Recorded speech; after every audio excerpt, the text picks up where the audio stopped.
सुप्रभातम प्यारे बच्चों, नवीन Rajasthan senior secondary school की ऑनलाइन शिक्षण कक्षाओं में आप सभी विद्यार्थियों का हार्दिक स्वागत है। हम कक्षा 8 में संस्कृत विषय में अध्ययन करेंगे, जिसमें आपको चैप्टर 1 के पद्यों का हिंदी भावार्थ, कठिन शब्दार्थ आदि समझा दिए गए हैं। अब इसमें आगे की कड़ी में देखिए पाठ के प्रश्नोत्तर हल करेंगे। जो अपन ने लेसन पढ़े, उसमें लेसन में जो पद्य है उनमें कौन कौन से प्रश्न, किस किस तरह के प्रश्न बन रहे हैं और उन प्रश्नों का आंसर जो है वो हमें किस तरह से सोल्व करना है वो देखिए, वो आपको मैं हल करवा रहा हूँ और आप ध्यान से अपनी नोटबुक में देखते हुए समझते हुए आपको हल करना है। जिसमें पहला प्रश्न तो जो है भाई पाठ में सहस्वर वाचन का है, यानी श्लोक याद करने के लिए आपको इन श्लोकों को पढ़ना है। दूसरे प्रश्न में देखो श्लोकान शेषु रिक्तस्थानानि पूर्यते, यानी कुछ श्लोक की पंक्तियां हैं उनको आपको पद्य को देखकर पूरा करना है। श्लोकान शेषु रिक्त स्थानानि पूर्यत, श्लोकान शेषु रिक्त स्थानानि पूर्यत। समुद्रम आसाद्य, समुद्रम आसाद्य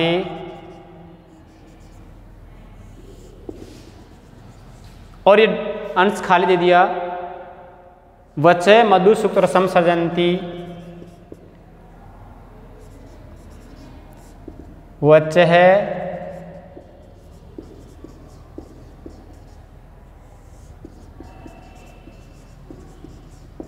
सृजन्ति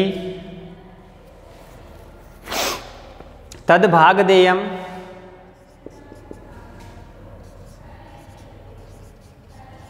तद्भागधेयम्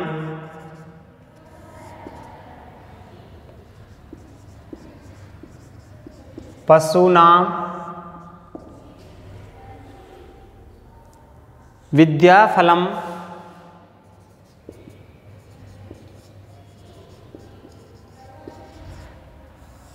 विद्याफलम्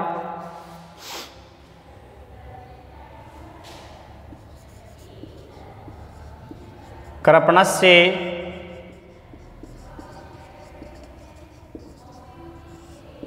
सौख्यम,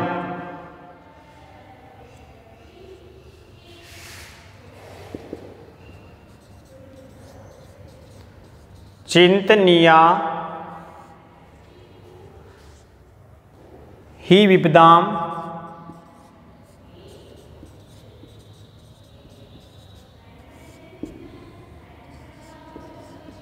प्रतिक्रिया।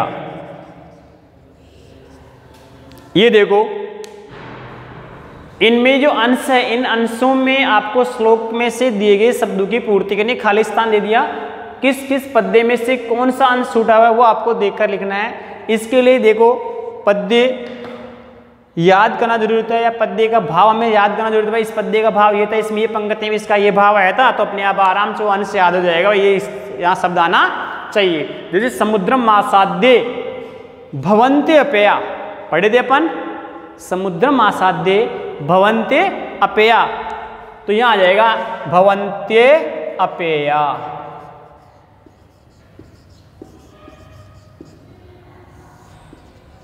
और जो भी खाली स्थान आप भरेंगे उसके रिक्त स्थान कर देंगे, यानी अंडरलाइन रेखांकित या किसी ब्लैक पेन वगैरह से दर्शा देते हैं भाई ये खाली स्थान अपन ने भरा है।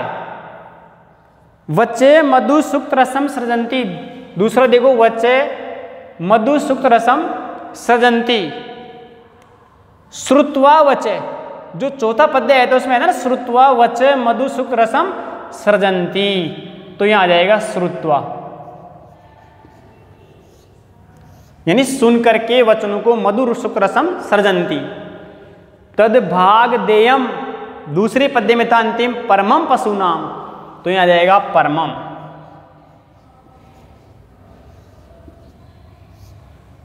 विद्याफलम व्यसनी ने कर्पणस्य सौख्यम, विद्या फलम व्यसनीन, यानी बुरी आदत वाले का तो विद्या का फल नष्ट होता है, व्यसनीन,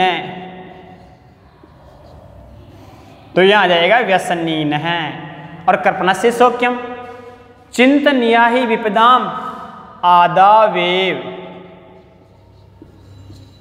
प्रतिक्रिया, इस तरह आपको करना है। ठीक है, इसके बाद क्वेश्चन नंबर 2 में है प्रश्नोत्तर पूछ रहा है, जिसमें एक पद में आपको आंसर मांग रहा है। निर्देशों का जरूर ध्यान रखना है कि हमें किस तरह का निर्देश प्रश्न दे रहा है, उसी तरह हमें उत्तर लिखना है। तो तीसरे प्रश्न में देखो, अधोलिखित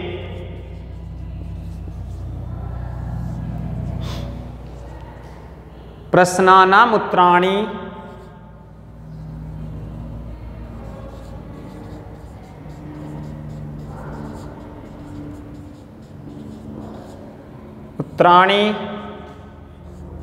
एक पदेन लिखते, यानी एक पद में ही लिखना है, यानी इनका उत्तर एक शब्द में हमें देना है। जैसे पहला प्रश्न है, व्यसनीन किम नश्यति, व्यसनीन है किम नश्यति, कस्य यस्य नश्यति,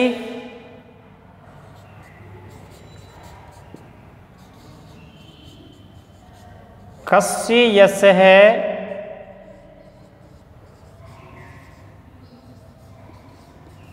नश्यति, मधुमक्षिका किम जनयति,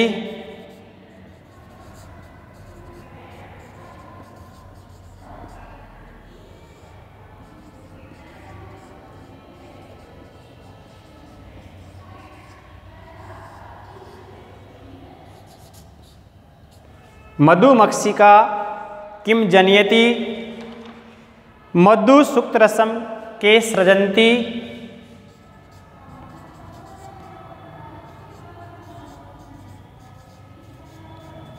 मधु सुक्तरसम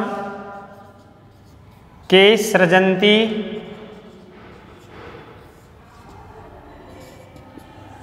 और इसके बाद देखो इनके आंसर, अर्थी ने, एक और रह गया, अर्थी ने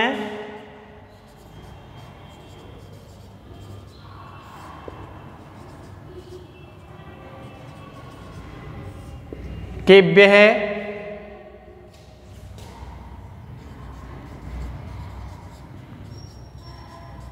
विमुखः न यान्ति।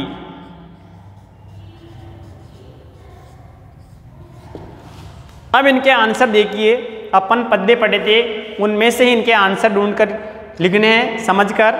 जैसे पहला है कि व्यसनीन है किम नश्यति, व्यसनीन है यानी बुरी आदत वाले का क्या नष्ट हो जाता है, बुरी संगत वाले या बुरी आदत वाले का क्या नष्ट हो जाता है। उसमें आया था कि विद्या का फल नष्ट हो जाता है। देखो इसमें रेगिस्तान में आपने अभी भरा था विद्या फलम व्यसनीन है और कर्पणस्य सौख्यम, तो आंसर में आ जाएगा आपके उत्तर में विद्या फलम, एक पद में विद्या फलम। ऐसे दूसरा कस्य यस्य नश्यति, तो लोभी का तो लुब्धस्य, लुब्धस्य यस्य नश्यति। मधुमक्षिका किम जनयति, मधुर सुक्त रसम, मीठे शहद के समान मधुरता को। मधु सुक्त रसम, फिर इसी को नीचे क्वेश्चन को दे दिया कि मधु सुक्त रसम के सृजन्ति, ऊपर वाले में इसका आंसर है मधुमक्षिका।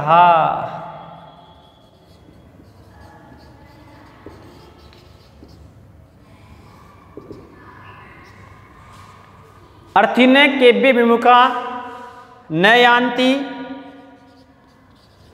वृक्षेभ्य। इस तरह आपको एक पद में उत्तर देना। अगर इनके उत्तर हमसे पूर्ण वाक्य में मानता तो जैसे पहले वाला है कि व्यसनेन किम नश्यति, तो हम किम शब्द के स्थान लिखते व्यसनेन विद्याफलम नश्यति, ये पूर्ण वाक्य का उत्तर जाता। तो अब एक पद में पूछा तो हमने एक पद दे दिया कि व्यसनेन किम नश्यति विद्याफलम, कस्य यस्य नश्यति, लुब्धस्य, मधुमक्षिका किम जनयति, मधुसूक्तरसम, मधुसूक्तरसम के सृजन्ति अभिषिका। यानी दोनों प्रश्नों का आंसर दोनों प्रश्नों में ही है। जैसे पहले वाले का मधुसूक्तरसम नीचे वाले में था प्रश्न में, और नीचे वाले का ऊपर वाले मधुमक्षिका आ जाएगा। और थिन के भी मुका नहीं आंती वृक्षेभ्य। इसके बाद क्वेश्चन नंबर 4 देखो, यानी नीचे लिखे शब्दों में तद्भव शब्दों के साथ पाठ में आए संस्कृत के शब्द बताने।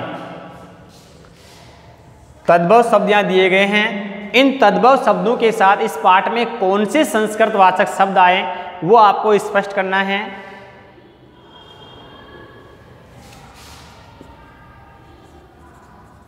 तद्भव शब्दा नाम करते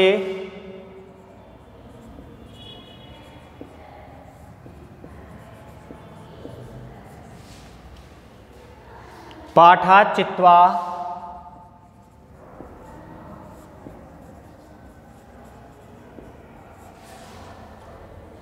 संस्कृत प्रदान लिखत।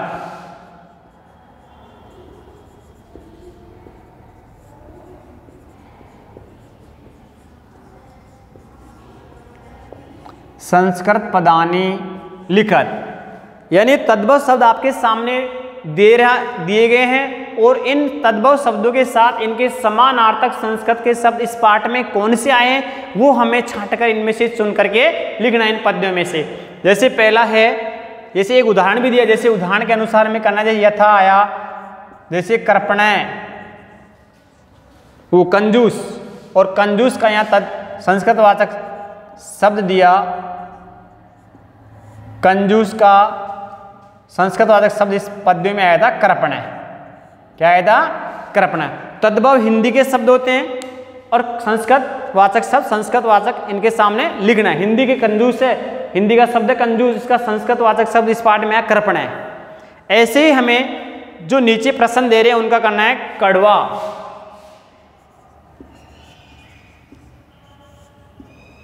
कड़वा, पूंछ,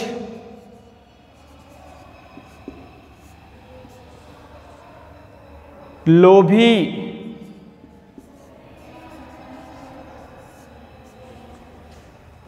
मधुमक्खी,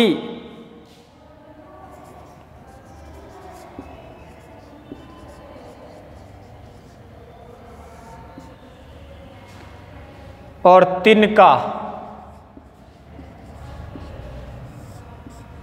इनके सामने हमें तद्भव शब्द लिखने हैं, यानी कड़वा, पूंछ, लोभी, मधुमक्खी और तिनके का संस्कृतवाचक शब्द क्या आया, ये हमें इन पद्यों में संस्कृतवाचक शब्द छांट कर लिखने हैं। तो देखिए कड़वा, कड़वे के लिए अभी एक पद्य में आया था कटुरसम, तो कटु शब्द यानी कटु यानी होता कड़वा, तो यहां आ जाएगा कटुहु। कटुहु, कटुहु। पूंछ का पुच्छ है, पुच्छ विषाण ही ना आया था ना उसमें, तो पुच्छ है, पुच्छ है। लोभी, लोभी के लिए आएगा लुब्ध से आया था ना, तो लुब्ध है, लुब्ध है यानी होता है लोभी। मधुमक्खी के लिए शब्द आता है मधुमक्षिका असौ, तो मधुमक्षिका, मधुमक्षिका।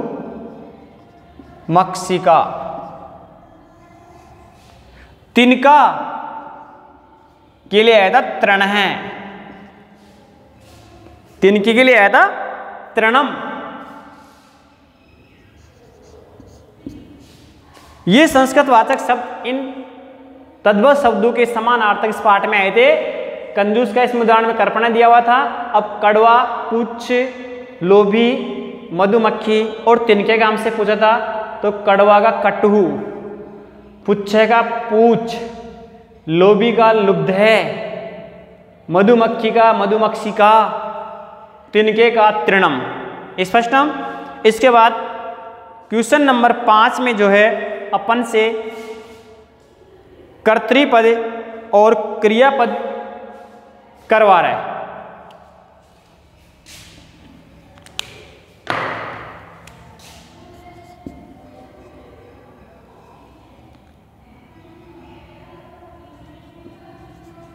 वाक्येषु कर्तृपदम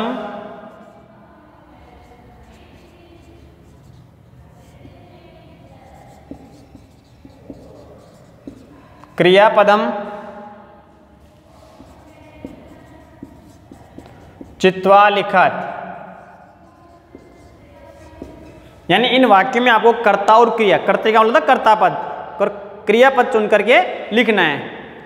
जैसे पहला है, इसमें उदाहरण दे रहेगा कि संतय मधु सुक्त रसम सृजंती। संतय मधु सुक्त रसम सृजंती अपनी बुक्स में है, तो इसमें देखो कर्ता पद है संतय, यानी क्रिया को करने वाला कर्ता होता है और कर्ता जो कार्य करता है, क्रिया जो करता है, क्या क्रिया कर रहा है? सृजंती, बना रहा है, तो सृजंती यह क्रियापद हो गया। ऐसे ही यहाँ कै ख 5 प्रश्न, इनमें आपको चुनना है निर्गुणम प्राप्य भवंती दोषा।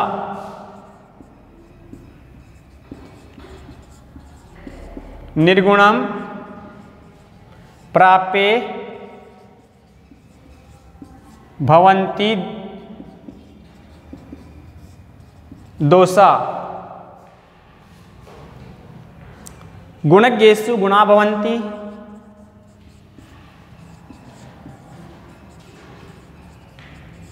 गुणज्ञेषु गुणा भवन्ति।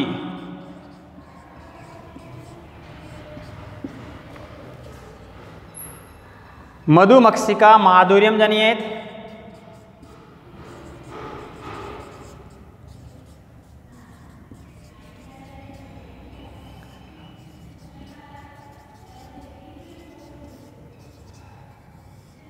माधुर्यम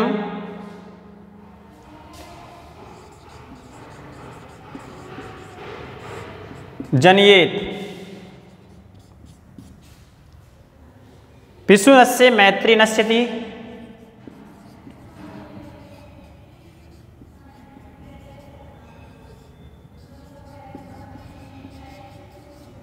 मैत्री नश्यति। नद्ये समुद्रम आसाद्ये।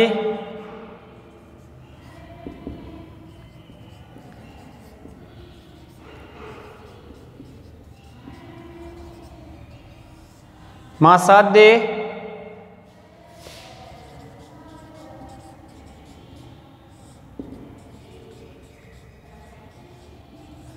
अपेया भवन्ति।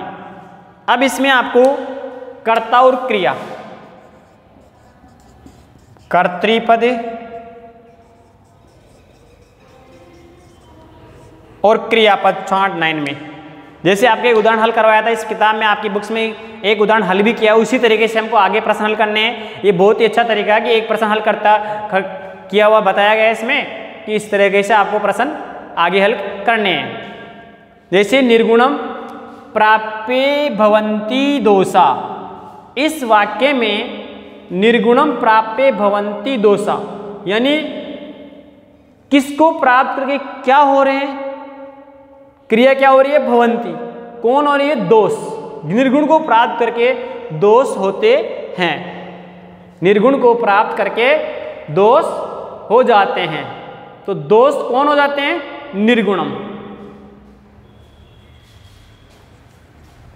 दोषा भवंती। ऐसे दूसरे वाले में देखो, गुणज्ञेषु गुणा भवन्ति। गुणज्ञेषु गुणा भवन्ति, गुण होते हैं।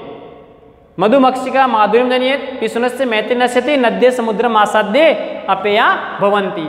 तो निर्गुणम प्राप्य भवन्ति दोषः।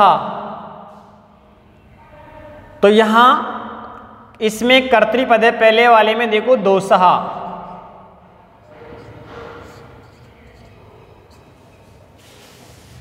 क्रियापद आ जाएगा भवन्ति।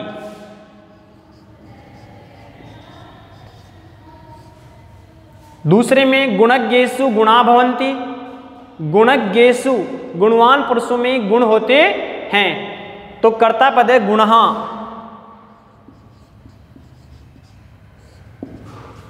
क्रियापद है भवन्ति। मधुमक्षिका माधुर्यम जनयेत। कर्ता पद है इसमें मधुमक्षिका। मधुमक्षिका और क्रियापद आएगा जनयेत।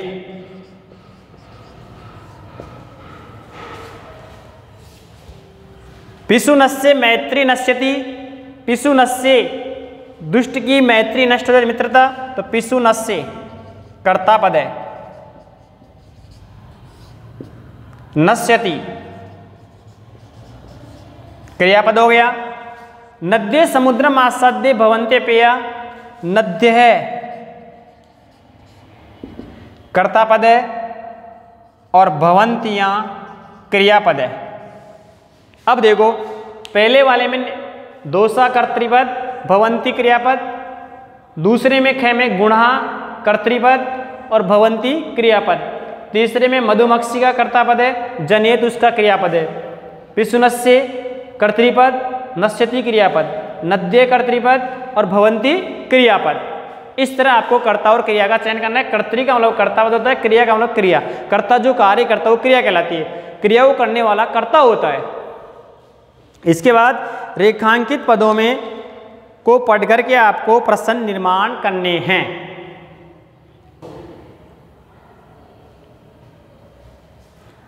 इस तरह आपको कर्ता और क्रियापद का चयन करना है। इसके बाद प्रश्न निर्माण करवा रहा अगले वाले में देखो,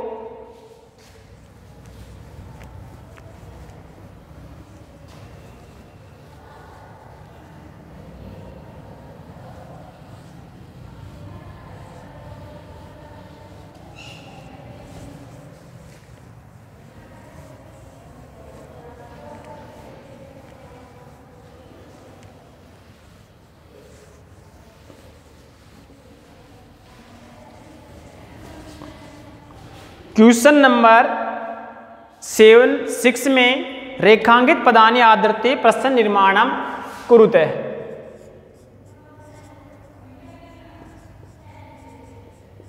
रेखांकित पदानि आदृत्य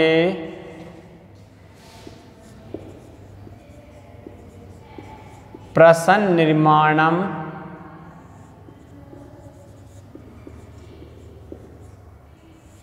कुरत। यानी इसमें आपको रेखांकित किया हुआ शब्द आएगा, उस रेखांकित शब्द के स्थान पर आपको प्रश्नवाचक शब्द लिख करके एक पूरा प्रश्न बनाना है।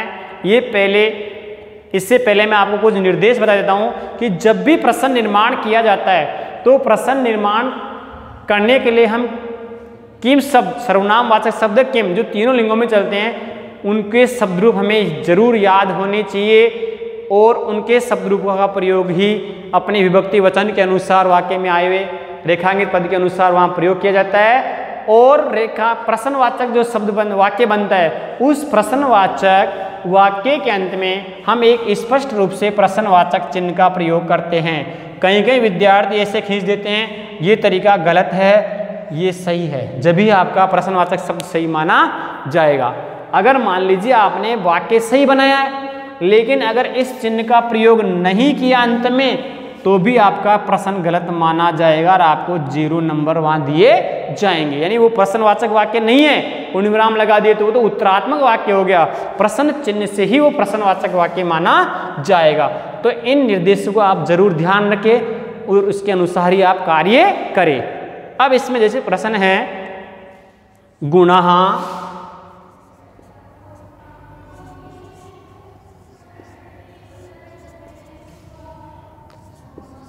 गुणज्ञेषु गुणः भवन्ति।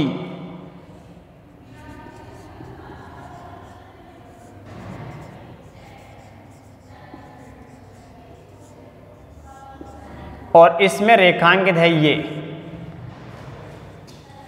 ख नद्य है,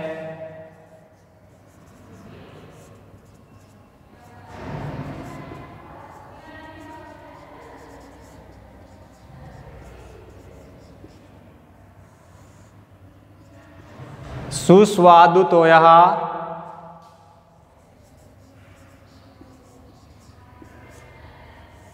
भवन्ति। यह नद्य रेखांकित है। इसमें घ में देखो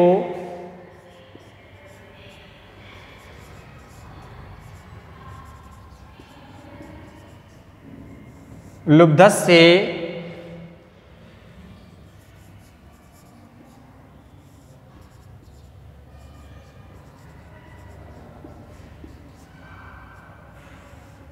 यश नश्यति।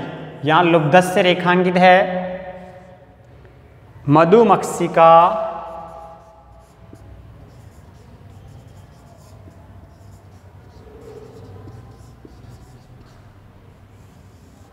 मधुमक्षिका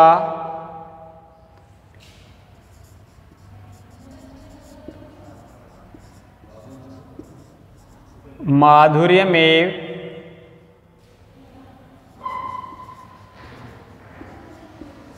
जनयति। मधुमक्षिका माधुर्यमेव जनयति में मधुमक्षिका शब्द रेखांकित है।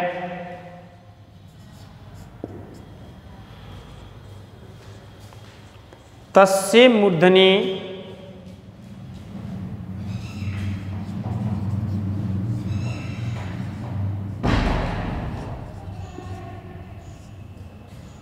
मूर्धिने तिष्ठन्ति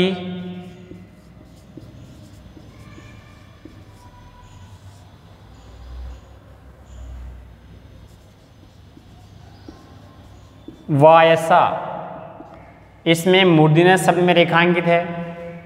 इसके बाद क्वेश्चन नंबर 7 भी लिख लेते हैं, फिर दोनों को एक साथ हल करेंगे।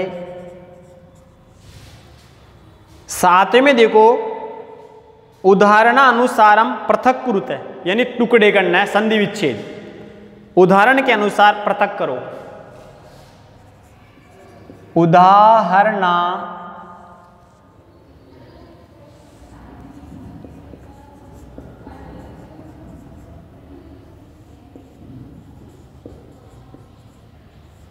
पृथक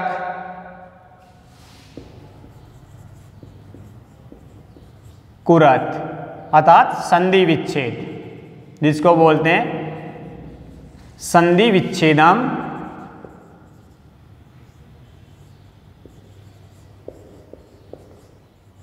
कुरत। और उसमें प्रयुक्त संधि का नाम भी हमें दर्शाना है, जिससे क्योंकि आगे वाले जो 9th और 10th अगली क्लास में जब प्रमोट हो गया अगली बार जब, तो वहाँ संधि का नाम पूछता है।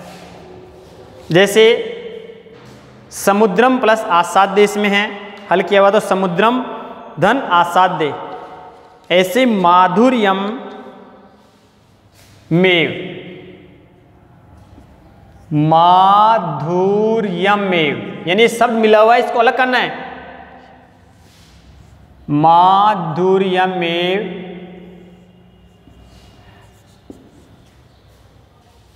अल्पमेव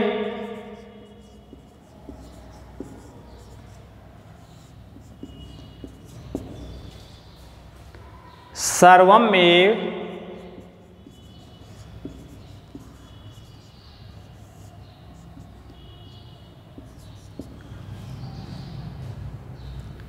दैवमेव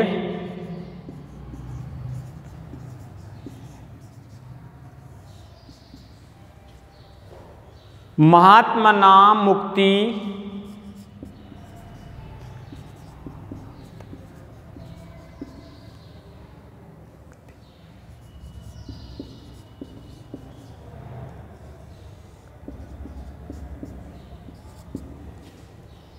विपदा मादावेव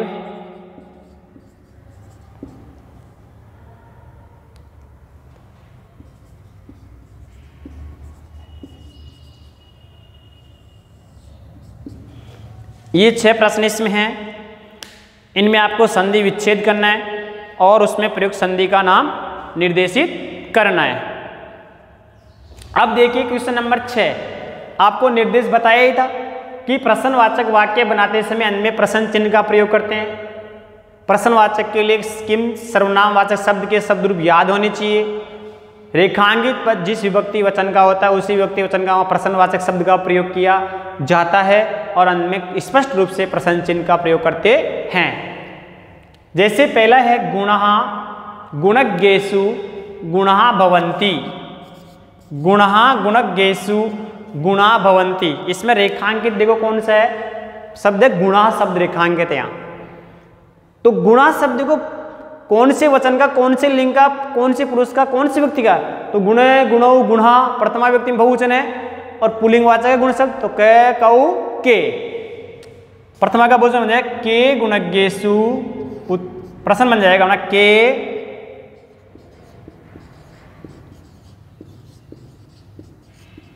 गुणज्ञेषु गुणः भवन्ति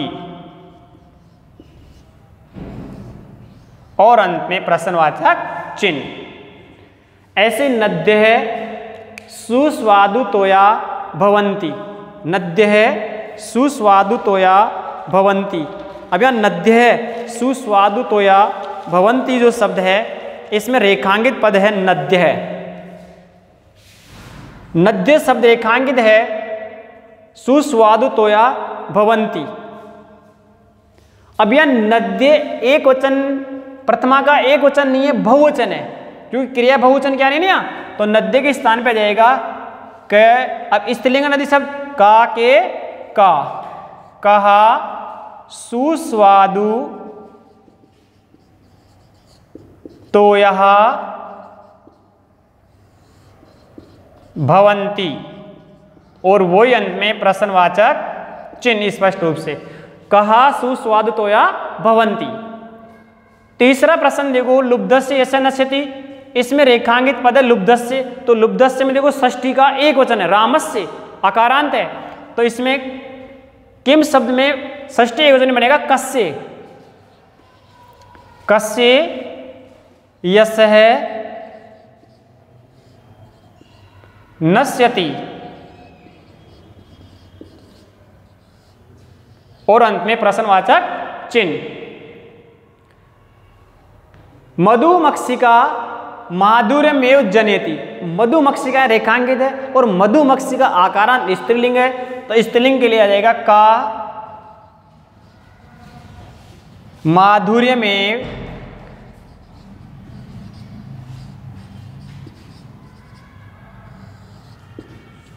जनयति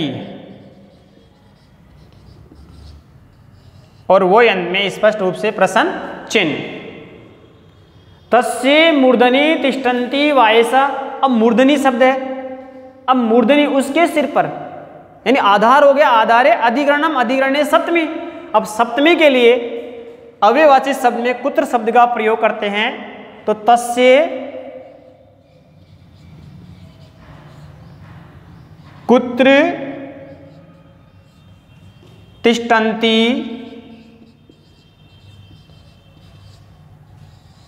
वायसा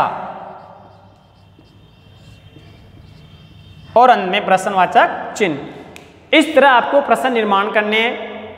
चिन्ह विशेष का ध्यान रखना है, चिन्ह विशेष का विशेष वैल्यू है, अगर चिन्ह नहीं लगाओगे तो आपका बना बनाया प्रश्न गलत माना जाएगा। इसके बाद अपने 7वें प्रश्न में देखो उदाहरण के अनुसार पृथक करवाया था, अर्थात संधि विच्छेद जिसको बोलते हैं, दोनों पदों को अलग करते हैं, संधि पदच्छेद कहलाता है। तो उन दोनों पदों को अलग करिए, ये मिला हुआ पद है, कौन कौन से दो पद हैं वो बताने अपन को। जैसे इसमें उदाहरण में आपको हल करवाया था कि समुद्रम आसाद्य, अपने बुक्स में एक उदाहरण दिया था समुद्रम आसाद्य, तो समुद्रम प्लस आसाद्य इसमें अलग अलग किया हुआ है, किया हुआ ना इसमें अलग अलग, समुद्रम धन आसाद्य। देखो अपनी बुक्स में पहला उदाहरण है क्या ऐसा, यानी समुद्रम धन आसाद्य। इसी तरह से अपन को इन प्रश्नों को हल करना है। तो देखिए अपन कैसे करते हैं। पहला है माधुर्यमेव, अब माधुर्यमेव नहीं, माधुर्यम धन एव, माधुर्यम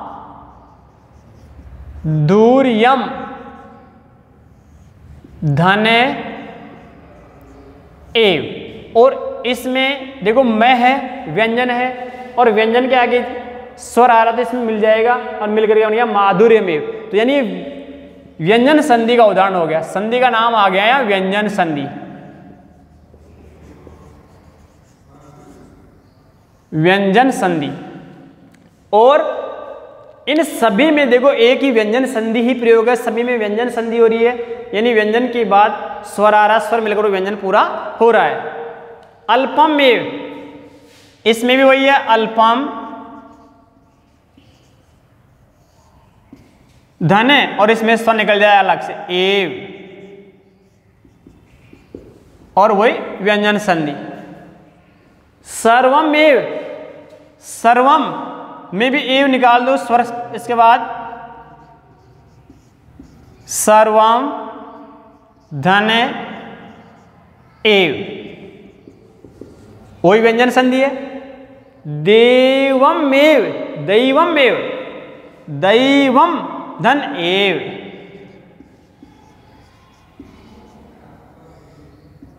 दैवम धन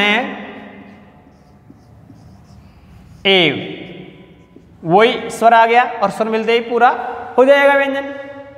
महात्मा नाम उक्ति, महात्मा नाम, महात्मा नाम धन उक्ति,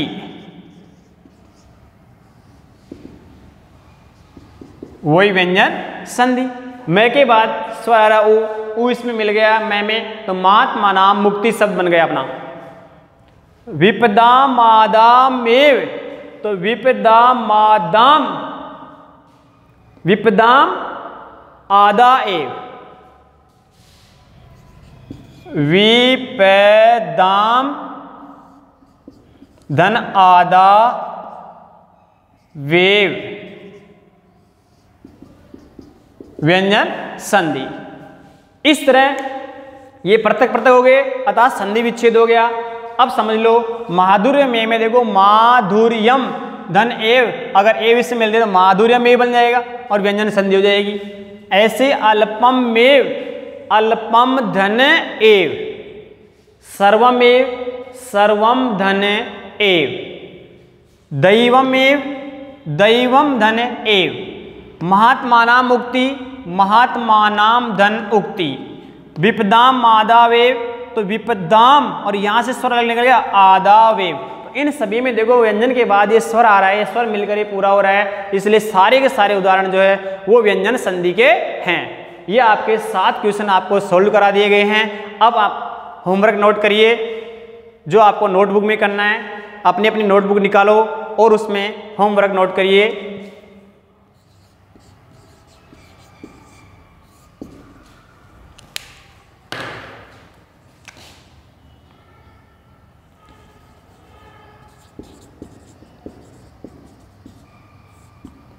पाठ 1 के प्रश्न संख्या 2। पहला प्रश्न में पद्य का वाचन है, वो आप श्लोक याद करोगे। प्रश्न 2 से 7 तक कॉपी में हल करो।